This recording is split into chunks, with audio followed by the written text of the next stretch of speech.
No, it's not there. What is happening? Here we go. We're back, everybody. I thought it was one of those. Oh, she completely missed the song. I see. We're already weird, having started drinking wine. Here we are, everybody, broadcasting live from Hollywood, California. Woo! I keep looking at the microphone as if that's where everybody is, but you're all in the camera, not in the... But although everybody listening on the podcast, I should be looking at the microphone. Hello, everybody listening on the podcast. Oh, I didn't do it again. No, you missed it. You're terrible. You should never be cast in Friends. It's too late Or for me. the remake, they might do like a comeback. Do you think? Yeah, let's talk Could about be the it. new Emily. Yeah. All right, so enough with the Friends. Here we go. Thank We do not you. own the rights to Do not own the rights. the Rembrandt singing "I'll Be There for You."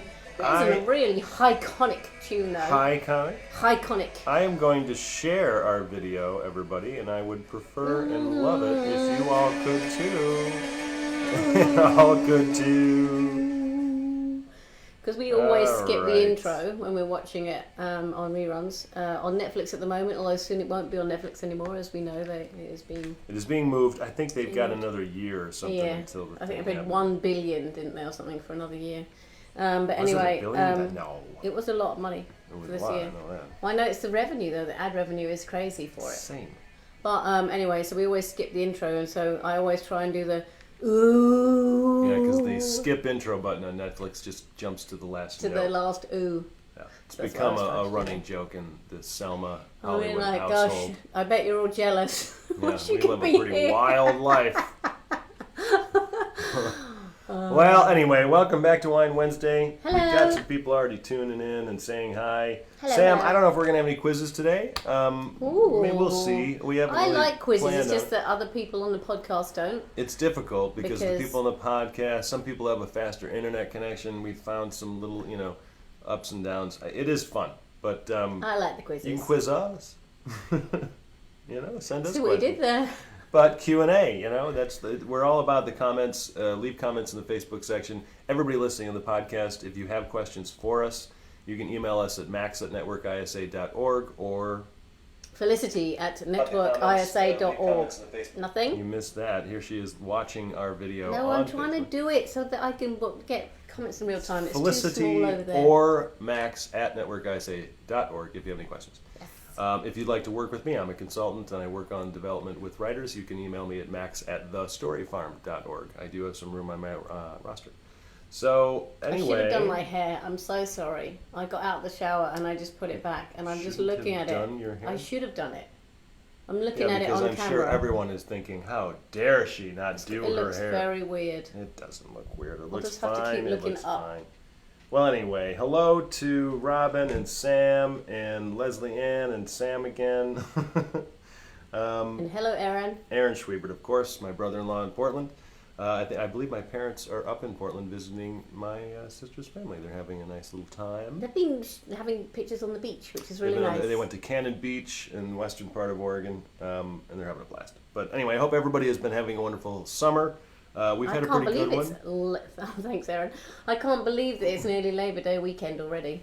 Isn't that the end of summer or something? Although I don't, since climate change has almost happened. Labor Day weekend. It's been a wildly fast summer. I mean, you took 2 European trips, right? Yes. You went to, where did you go? I went to to London London? first. That was kind of my 20-year anniversary of running my theatre in Right, London. yeah. And then I went to Paris, Florence, Milan, Edinburgh, London, Leigh-on-Sea. That was the second trip. London. That was 3 weeks of me having the house to myself. I enjoyed it. I don't know, I feel everyone feels a bit spooky about that weird laugh. That was just because it was nice to not have her around. Oh. But it's nice to have her. Absence makes the grow fondness. The heartness, whatever it is. The heartness. Heartness grow fond. Yes. So, no, I think you had a good time. You had a good time wandering around naked, didn't It's you? been, we didn't need that visual. But it's been a good summer. We're getting back into the regular scheduled Wine Wednesdays. Yes. And if you are watching us on Facebook, you should be subscribing to the Curious About Screenwriting Network. We are going to be expanding our podcast coming, I don't know exactly when, but soon we're going to be having separate channels, separate series. It's going to be a little more organized. Felicity and I are going to have our own series. It's going to be fun and exciting. It's going to be fun and exciting. There's a lot to do and plan, so this is probably not at least a couple months out. But the thing is, if you're an ISA Connect member anyway, then it's all the podcasts and articles and advice are free for you to look at anyway. All the writing gigs you can access. Yeah, it's all there, and there'll be more of it because we realised there's more pods to be cast. Yeah. So anyway, I hope you've been writing this summer, but I also hope you've been taking some time off. We're going to just get right into... Yeah, we're going to say thank you to our sponsors first. Our sponsor. I forgot about the wine. Come on, didn't forget about the wine. It's Wine Wednesday. It's Steele Wines is our wine sponsor. Thank you so much to Steele Wines. We really appreciate you. You have been a loyal and constant sponsor for... almost 2 years. 2 years for Wine Wednesday. We actually did a count-up of all our views, didn't we? So out of all of the views and downloads between the podcast app on iOS and smartphones and Facebook Live views, we have a little less than 200,000. Yeah, so thank you so much. We really appreciate you tuning in and loading and supporting. Loading. And enjoy and having fun with us, because it really does make a difference. I just want to say what that is. It is a Roussanne, Lake County Roussanne. Writer's Block. Writer's Block. And the other sponsor is the wonderful, brilliant, the ever excellent Nickelodeon writing program. As you can see on your screen. We love them. I have a brief thing to read out. 1 second, caller. Please. The Nickelodeon writing program offers emerging television writers from around the world a paid opportunity to develop their craft and launch their careers.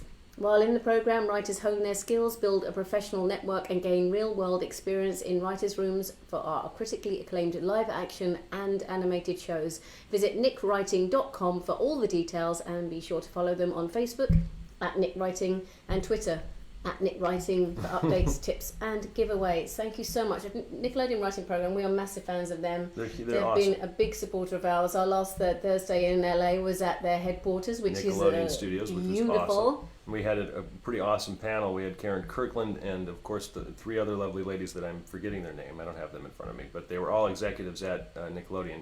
Karen has gone on to start her own agency, which is a huge deal. Yeah. But then, of course, Shirley, who is the person who runs the writing program. The writing program. And the writing program is not only incredibly successful, but it's just getting bigger and more successful, and it's one of the programs that you should all be keeping on your deadline schedule to be submitting to. It's free. You should be preparing for it now, because I think it opens, January 2nd. January 2nd. They only have 1 month to actually submit. Yeah. And they have a list. You have to do a writing spec. And just to let you know, you have to do a writing spec to enter. And then if you get through, you have to have another one. So, as well as your own original So work. what that means is you're writing a sample script of one of their shows that they have on their list, not one of their Nickelodeon shows. You could write an Archer, you could write a Bob's Burgers, you could write a Good Place, an episode of Mom, Modern Family. There's a long list of episodes and shows that you could write. Santa Clarita Diet. So choose the best thing with any writing program, much less the best thing for writing any spec script, is writing something that you feel fits your voice, something that is tonally up your alley. Obviously, if you want to be writing for half-hour comedy. If you don't, then don't do it. But you should be picking something that you connect with on a personal and emotional level. Then study the hell out of the shows that you understand the characters and the structure and all that. So I guess this is why we wanted to talk about our favourite 30-minute comedy half hours. Right. Because in choosing a script to be your spec, you need to find something that you're madly in love with, because you're going to have to do so much work in breaking it down and really going through and studying all the beats and kind of getting into the skin of these characters. Don't take it for granted. So why and who and where and are your favourite shows? And then if you are going to apply for something like Nick, I just want to one last thing. They also supported us at Table Read My Screenplay. Right. And they like undiscovered writers too. I think they are. I think more than some other programs. I feel like they really do want to find people that no one else has heard of. They're open to finding writers from in any way, and not just the writing program, but Nickelodeon. They can't respond to every single writer that submits, but they are a pretty open and available company as far as finding writers from multiple sources, as opposed to some studios that only use the agencies. Obviously, in the ATA, WGA situation right now, it's a little harder to go to agencies, but that just means that studios are looking elsewhere to find writers. that doesn't necessarily mean that it's going to be easier for you to get a job or staff somewhere. You still have to work hard, practice the hell out of your writing, and understand how a sitcom or hour-long or whatever you're trying to write works. And I think for this it's a year-long way of getting paid. Yeah, right. And it's live action and animation. And you get so much practice in the room, and you're in a real life situation. So, there is nothing better than experience. If you think I don't want to write for kids, I get that. But it's 1 year of your life where you could learn so much and make loads of connections. Yeah. So nickwritingprogram.com. Yes, absolute massive. Please do go there. All right, what do we got here? Mary Davis, welcome. I'm here in Cleveland, and I figured out how to have a signature on my emails. Welcome to the 21st century, Mary. Don't be rude. No, that's it. Believe me, it's something that everybody. I didn't know how to do it in my Outlook program for years. I finally found my way. Caroline Tim Schwiebert, there's my sister chiming in. Sam says, "What is this brand of wine again? I should try it out sometime." I should have read that before we poured it. That would have been a great segue into the sponsor. It is Steele Wines. This particular one is called Writer's Block by Steele Wines. It's a white. It's a Roussanne. It's wonderful. The winemaker actually wanted to be a writer, and then he found that it was really, really hard. So he went to his second passion, and he started making wine. He started doing something that was almost as difficult. Yeah. Let's see. Anyway, I haven't done any yet, so cheers. Thank you for coming. Cheers. Watching, listening. Welcome back. Cheers. We're going to be going pretty much every other week from now on through the end of November. I think our final show of the year is going to be probably the first week of December. Then we'll have a little time off over the holidays, and we'll be back at it mid-January. Just to let you know, Lee Jessup's coming up on the 18th of September. Lee Jessup, 18th of September. We're trying to get Jen Grisanti on in a separate one as well. She's crazy busy, and we might be a little booked. But I want to. Jen is awesome. If you haven't heard of Jennifer Grisanti or Lee Jessup, you should just Google them because they're amazing. Yes. Yeah. Cool. So half-hour comedies. Half-hour comedies. Well, I went through the Nickelodeon writing spec list. Yeah. And these were ones that kind of jumped straight out of me, which are The Good Place, Unbreakable Kimmy Schmidt, Mom, Marvelous Mrs. Maisel, Bob's Burgers, Catastrophe. Try to say that.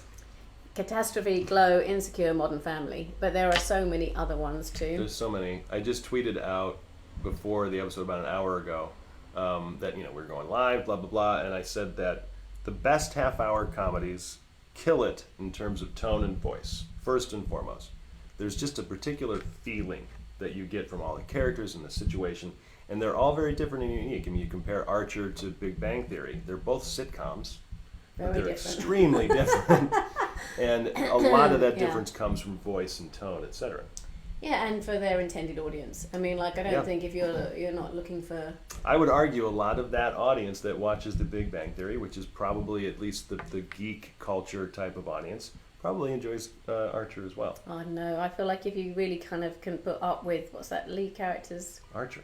No, the Big Bang Theory. Sheldon. Sheldon, yeah. I feel like if you think Sheldon's funny, then, I mean, Archer is just so extreme in comparison. It's very extreme. And it's, I mean, like, Sheldon, it feels like it was always questionable, Sheldon getting married. As a character. And I feel like Archer, it's questionable Archer getting married too, I guess. Everything is questionable about Archer, yeah. I've only watched it by accident. You notice, though, that Felicity went right, from voice and tone, and then we started talking about characters. So characters are the ones who are driving that voice and tone. We didn't necessarily want to make this broadcast like an educational one or a seminar where you're going to try to teach you how to write a great sitcom or something, but it is something that you need to be aware of. You have to be developing really unique characters, and then from the level of concept, you're then trying to develop what's an interesting situation that I put these particular characters in. Or you start first with a crazy situation. Then you put the characters that you want to develop after that into that situation. So it's all in one. It's a kind of an all-in-one scenario when you're developing. What's a wild situation that I can then choose a particular character to put within? That's all those half-hour comedies are. Well, we kind of talked about Mom a bit because it goes the other way in the fact that the situation is very known. Yeah, right. It's familiar. It's very familiar. Like a daughter having to live with her mum because, you know, she's... Her mom's a recovering alcoholic. Oh no, she hasn't lived with her mum because she's kind of like got nowhere to live herself. So Okay. like a daughter returning Right. to like the family home is a very known situation. But then you make both of them recovering alcoholics. Addicts in general. And addicts in general. And the fact that her mum is a terrible mother, which you very rarely get to see. Yeah. And then the kind of like the fallout of what they have to go through together as a family, and then, you know, the kind of comedy of the... Right. But dealing with some very dark issues. For sure. And basically what Felicity just did was a pitch, and you should be able to get to the heart of your half-hour comedy as quickly as possible. And it's that type of setup for the pitch, meaning here's a situation with particular characters within it, because that then allows for the person listening to it, a manager, agent, producer, whomever, to then go, oh, I can see what the episodes are going to be then. You don't have to tell me what happens in episode 3, 4, 5, 6, 7. I can just see what might unfold. Certain shows like Archer, you might want to mention in, like, for example, episode 4, I see Archer doing this, because then that helps define the tone a little bit more, because it is such an elevated level of voice. Well, we had a Wine Wednesdays where we were supported by the WGA, and we had two brilliant writers in who have just... Do you remember that girl and man and woman team? And they just sold something else, and they were doing really well. And they were talking about pitching. On Third Thursdays. Third Thursdays. Yeah. And they were talking about pitching, and they were just saying how they don't rehearse their pitch anymore. They just basically take it all from character and go in with these people in mind to talk about what's happening to them. But they might describe one particular scene that they're really particularly fond of. Yeah. So just to really kind of highlight. Right, because from the standpoint of character, the situation that you have presented, like if you look at Friends, all Friends are just two groups of friends who live across the hall from each other in New York. That's really boring.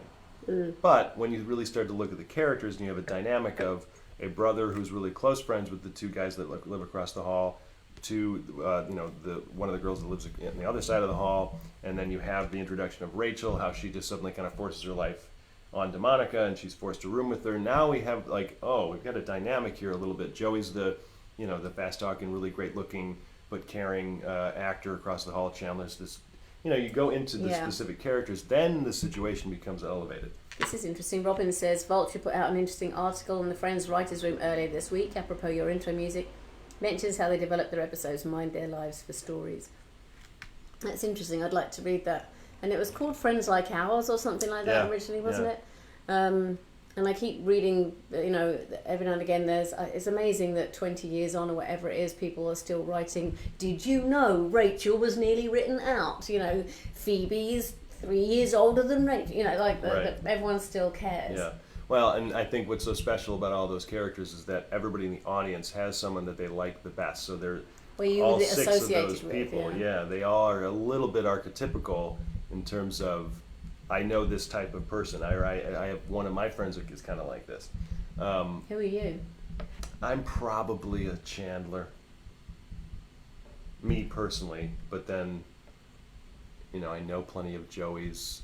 I think I'm kind of a cross between Ross and Chandler. Yeah, I was going to say, I'm not as funny as Chandler. You're not as geeky as Ross. Right. You are a blend. Mind you do like fairies. He likes dinosaurs, you like fairies. True, but yeah. Who am I then? Am I the spoiled Rachel that never does any tidying? I think you're a combination of Monica and Phoebe. I don't think you're a Rachel. No. I definitely think I have the kooky of Phoebe. Yeah. And then the practicality. Right. Yeah. That's the beauty of that half-hour comedy. It's just there's a relatability to the characters involved. So, what else do we love? Who are you in Sex and the City? I didn't really watch. It's 4 girls. I didn't watch. I thought the brunette was really pretty. Charlotte, yeah. And also, it's not a comedy, is it? Oh, come on. It's a comedy. I suppose. I think it's hour It's long more as well. comedy than it is. Well, I don't know. It has a kind of... Yeah. That's what Sex and the City did. They kind of redefined the hour-long comedy in a way. Yeah. Can we make an hour-long show that's primarily comedy? Well, it had some very funny moments. I think if I think about the tone of the voiceover for Carrie, and how she was like the voice in so many people's heads. Yeah. And that kind of worked because she was the column and she was writing it, and then she was also then experiencing her life and her heartache, and we watched all these people kind of... Right. Again, we grew up with them, same as we did with Friends, you know? Yeah.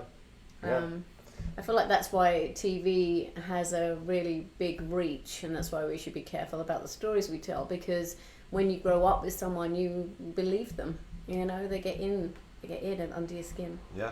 I'm just liking some comments here. We've got Sam, of course, mentions Cheers. Cheers was on my list of some of my favorite shows. Cheers, actually, I did a list looked up the best top 40 half-hour comedies, and it came from Netflix. And Cheers is number 1, actually. Cheers is probably one of, if not the best sitcom. I'm for the rest of my life, Seinfeld's it for me. Seinfeld was my sitcom. Friends was a very close second. I was probably a little young for Cheers, just a little. Yeah. I still really love that show, and you know what's so brilliant about Cheers is another thing that you have to think about in terms of a pure multi-camera sitcom is location, because you can only build so many sets because they have to keep the cost down, etc. So Cheers was perfect. Is that it's almost always going to be taking place in a bar, and then it's the characters that are filling that bar that, of course, again, are going to be relatable to the people watching the show. 11 years, 82 to 93. Yeah, 82, 93. 92, 93 was probably when I really started to get into sitcoms. I mean, sadly, it really was a great sitcom. I don't like calling him out in any positive way, but The Cosby Show was fantastic. I loved The Cosby Show. Really funny. I hate saying good things about Bill Cosby. He was an amazing comedian, horrible man. But anyway, that point being, that was right when I started to kind of get into sitcoms. I was introduced to sitcoms probably by Saved by the Bell. I'm sure some of you my age probably know what Saved by the Bell is. You being in the UK, you may not. Yeah, you probably didn't watch Saved by the Bell. She had not heard of probably the most famous sitcom in American history. Number 4 on this list, The Andy Griffin Show. Griffin. The Andy Griffith Show, and it went... Shoot, what did I just do? It was on air from 1960 to 1968, which really seems like such a short time for how huge that show was. Not much back then. Choice though back then. It was like literally that's true. There wasn't very many channels. Yeah. So and it was the water cooler moment where everyone kind of sat around. Aaron, number 5 on this list is Arrested Development. Arrested Development was fabulous. Then Office was also on twice in this, number 3 and number 8. Number 3 for the UK, number 8 for the US, with Parks and Rec being number 2. Parks and Rec is so great. I forgot to put that down on my list. I mean, my list was really basic and kind of predictable. Although I did put... MASH. Molly just said MASH. MASH is great. I love MASH. I'm a big that was fan an of hour potatoes. long, that was an hour long, I think, wasn't it? Big fan of potatoes. Jesus. Oh my God! I'm not going to laugh at that. Oh. But I've added on my recent favorites, the Dairy Girls from on Netflix. If you're not watching Dairy Girls, I think there may be only like 7 or 8 episodes. And what was the other one? Every episode is so great. Sex Education is an hour-long comedy drama. Right. You should definitely be watching Sex Education. It's a really good show. I wouldn't call it a straight comedy. There are some very thematic things going on, but Dairy Girls is hilarious. Funny, really funny. Very funny. We'll have to get to that in a minute because we always talk about that one. But there were a couple of English ones that I really liked. British ones. Not English, British, sorry. Yeah. And that is Episodes. Oh, Episodes was that my British? Friend, now with Joey. Yeah, but it was a British company that set it up. It was a British... It started in the UK. Oh, and I didn't know that. Yeah, and then... what's his name? Matt LeBlanc was part of it. And then The Green Wing, which was a really amazing... it's like a hospital comedy drama, which was hilarious. Stephen, I can't even remember anyone's name in it, but anyway, I really loved it. No, not Stephen Merchant. Well, there was a couple on there that I needed to add to my list. Again, it's so funny when you're trying to think of your favorite of anything, your brain just shuts down. But Extras. Stephen Mannion is his name. Extras is so funny with Ricky Gervais. Olivia Colman was in Green Olivia Wing. Colman was in Green 2004 to 2007. The New Queen. But then probably my most recent, most favorite sitcom is New Girl. New Girl was so funny. Every single episode. I could watch Jake Johnson read the phone book. That guy is so funny. But, you know, again, the common thread here with all of these shows, if you really look at them and break them down, they have a really basic situation.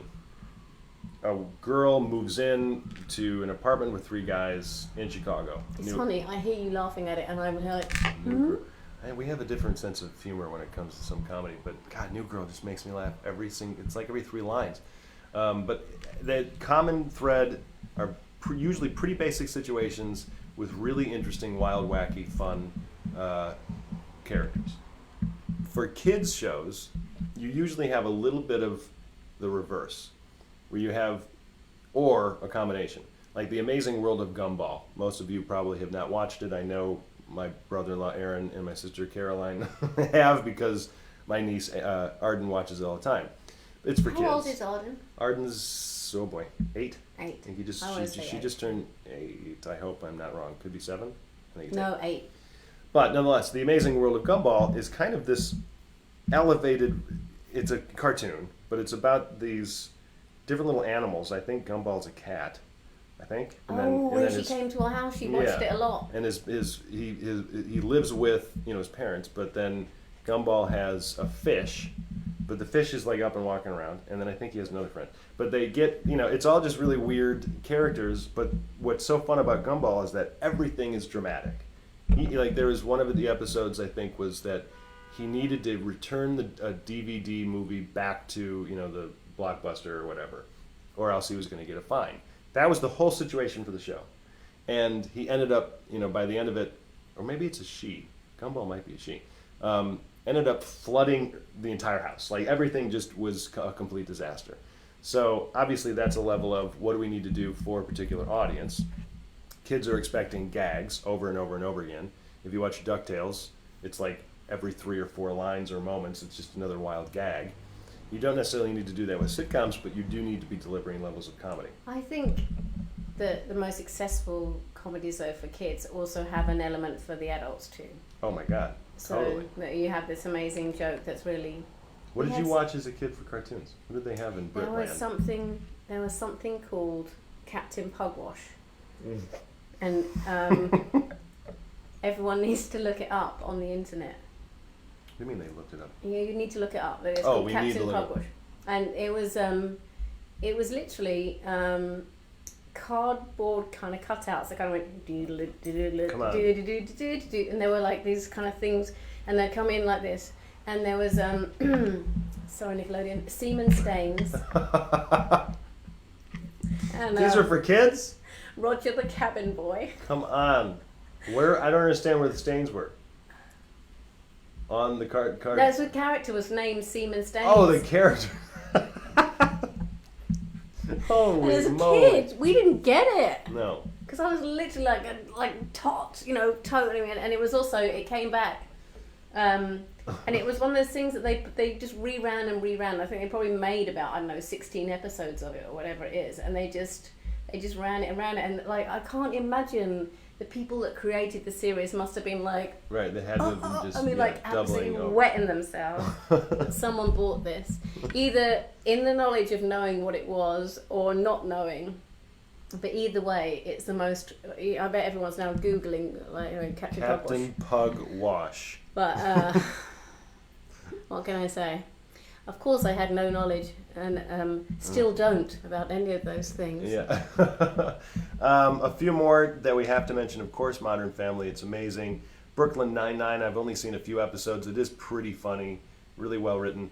And Schitt's Creek, I watched one episode of Schitt's Creek, and it was really funny. I love all those actors. For whatever reason, I didn't continue watching. Yeah, I like Grace and Frankie. Frankie and Grace and Frankie. Yeah, Fleabag is really funny. Yeah. We tried watching What We Do in the Shadows. I have it saved in my YouTube DVR, and it's funny and it's very weird. The thing is, I know one of the writers. It's very British comedy. I mean, it is another. He's Australian. He's New Zealand. New Zealand is kind of the same. But the same. As far as comedy goes. But it was. You have to be in the mood for it. I feel like you need to be drinking red wine and eating a virgin or something to kind of like really get into it. So that's less than 1% of the population. But yeah, Grace and Frankie I really liked. Extras I think is like amazing. They also had Dad's Army in here, which is crazy, which is 1968 to 1977, which is a very old Dad's British Army. one. And it was basically about the people who didn't go to war, but they were kind of like the home defenders. You know, they're like the army that stays behind.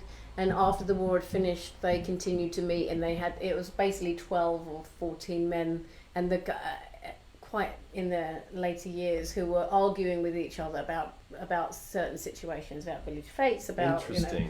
But it was kind of quite broad, but it was good. It's interesting I didn't mention Insecure in here. Insecure is a good show. It's really well written, and like it's a little And more it's also- heartfelt than a basic sitcom goes. And it's come from, what I like is it's come from somewhere else. You know, this is a true success story Yeah, right. of someone writing a web series and putting it up on YouTube and Right. actually finding an audience and then getting Yeah.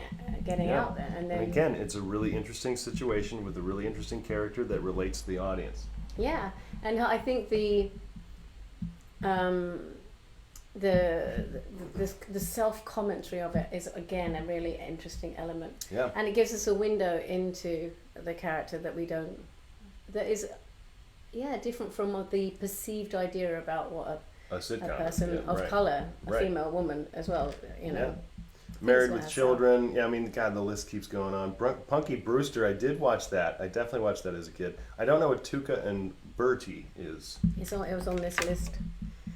Stephanie Sid is saying Tuca and Bertie. Is it a cartoon? It is a cartoon. Okay. Stephanie is one of my writers from Story Farm, and she's Hello, writing Stephanie. a half-hour comedy animated pilot, or maybe not animated. Flowers, do you know Flowers?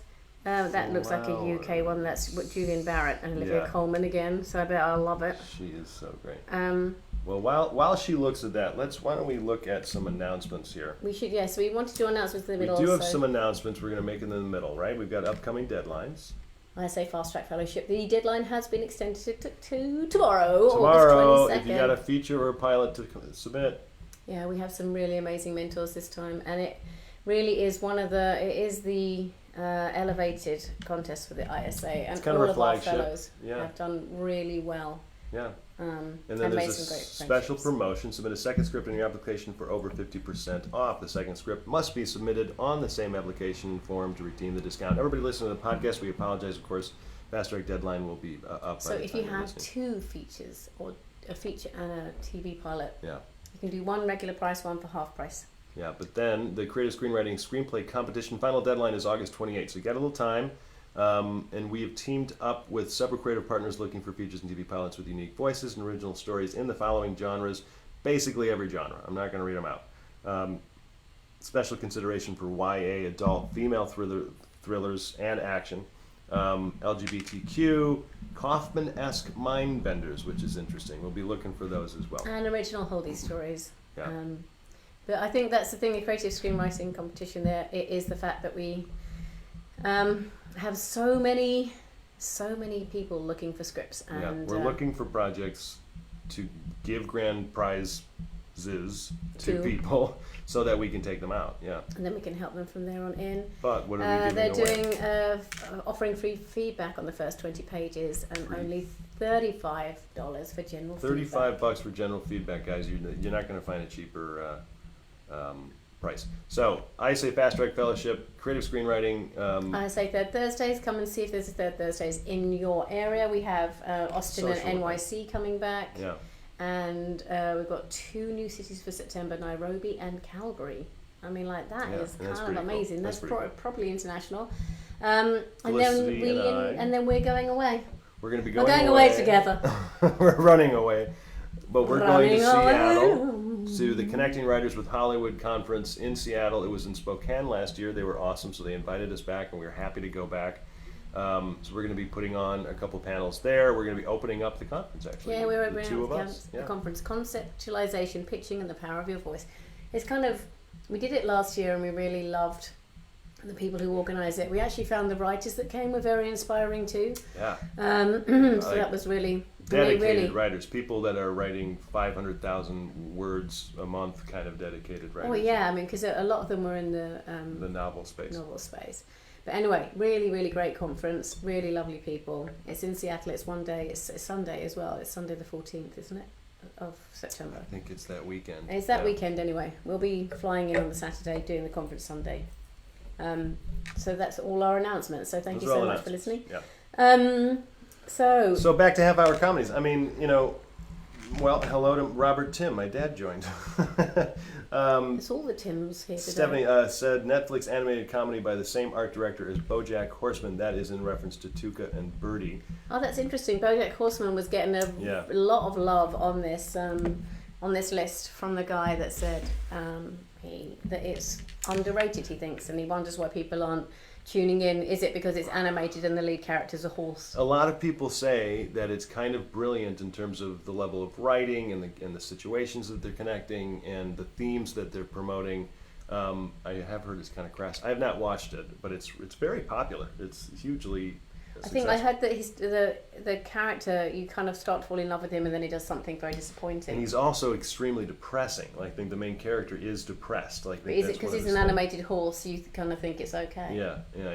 I don't know. I don't know either. I don't watch BoJack Horseman, but we would love to have you share your favorites on here in the comments. Extras I love because I think Ricky Gervais, even with we haven't got Dead to Me. What's it? Dead to Me is technically a half-hour comedy, even though they go a little long sometimes. Sometimes they went only. And what's the Ricky Gervais? Is it Dead or Life After Death? That was kind of a Life After Death. I guess you could say half-hour comedy, but it was dark. I mean, what the thing about Life After Death is that he just talks about all the things he cares about in Life After Death, and Extras is his life before he became, a successful writer, actor.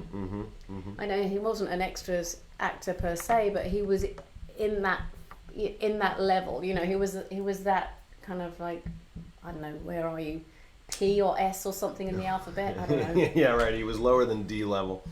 So I think, and the kind of the comedy of the embarrassment that he does so well. It is difficult to watch sometimes. But the Christmas special where he shows how how his life has changed from going on, and actually Jensen's character is working as a cleaner. She didn't continue being an extra. She kind of works as a cleaner in this.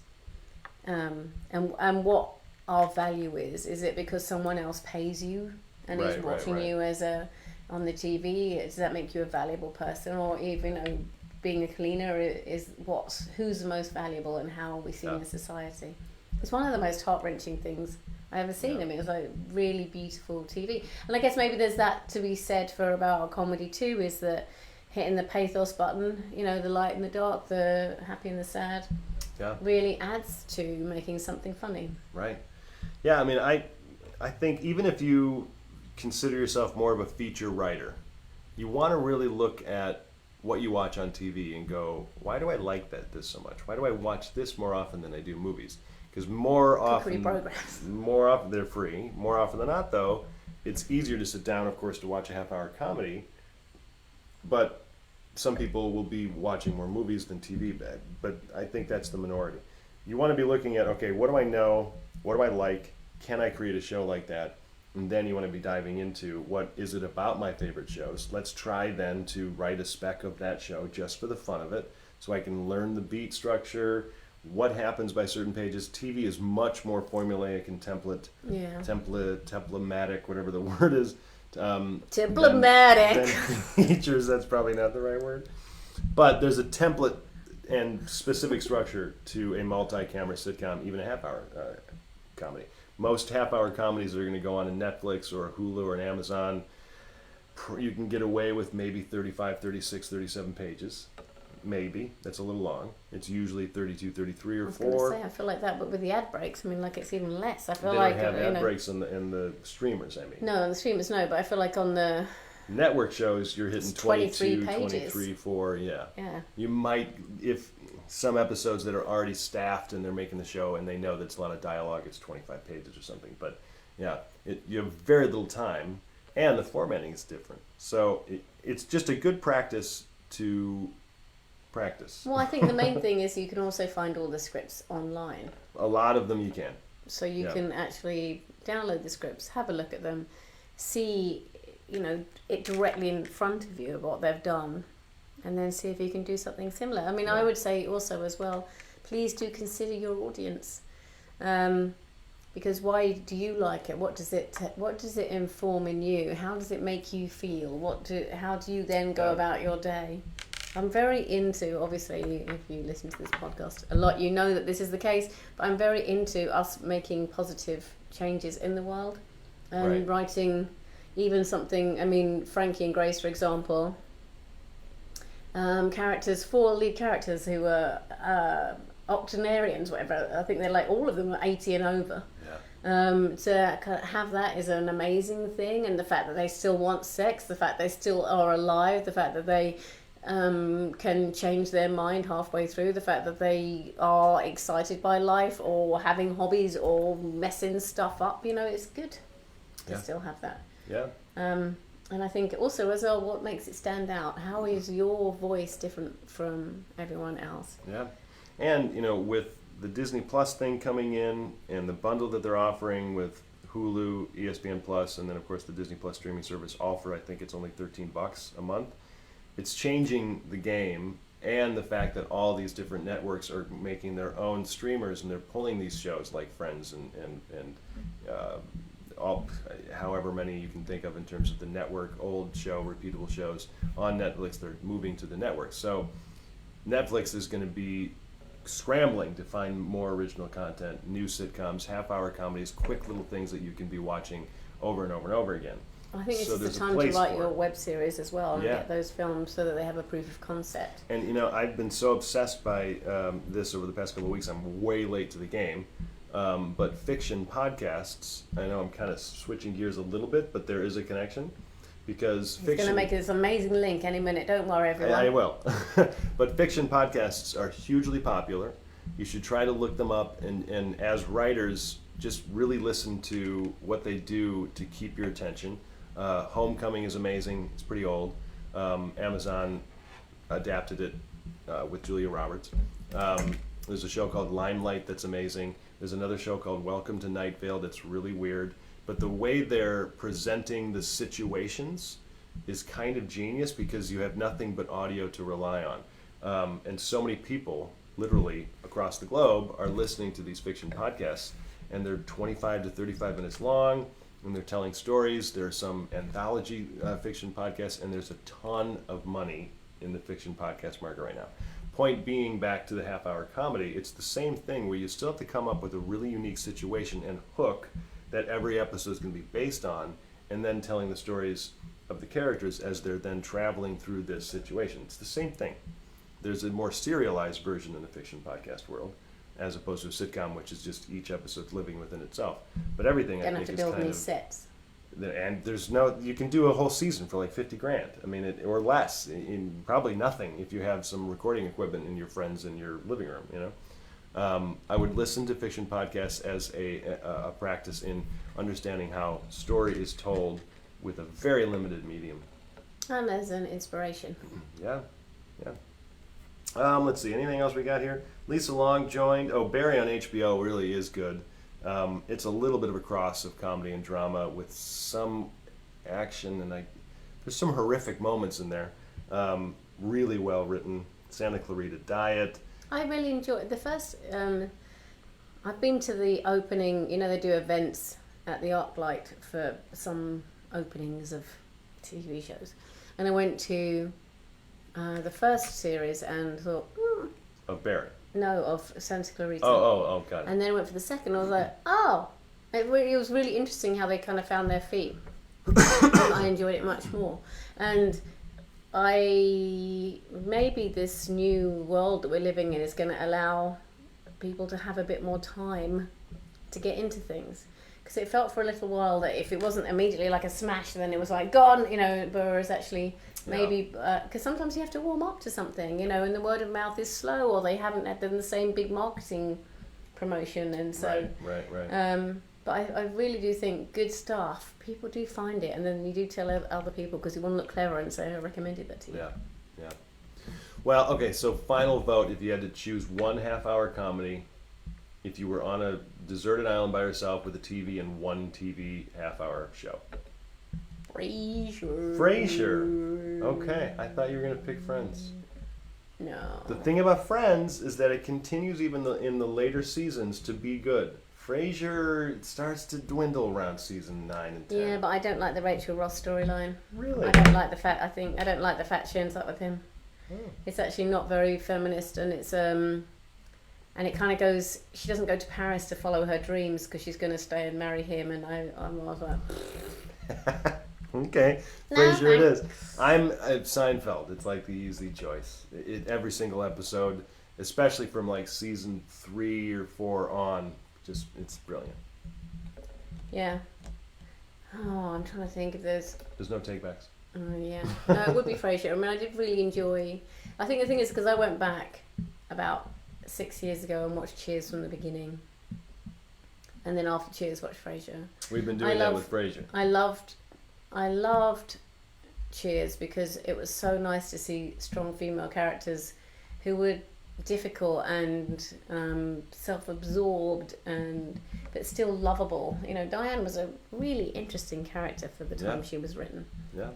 I think it didn't hit it so much quite with Kirstie Alley, but you know, they kind of made her turn in on herself a lot more, whereas I felt Diane didn't really do that. She was all, you know... There was a neurosis to Diane a little bit more than the Kirstie, but like not like an unhealthy neurosis. No, but it was neurosis more of an outward one. It was more about how she was perceived rather than Kirstie Alley was that she wasn't good enough. It was a kind of difference in the...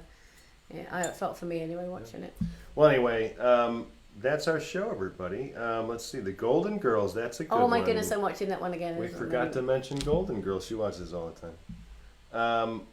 Good to know, Robin. That would be her Desert Island show. Yeah, has anyone else want to tell us a Desert Island show? Desert Island show. I must admit, I love the shade in Golden Girls so much. It's the way throwing the shade. Yeah, throwing the shade. Yeah, I mean, the way they like talk to each other, the way they put each other down is just so wonderful, but with love.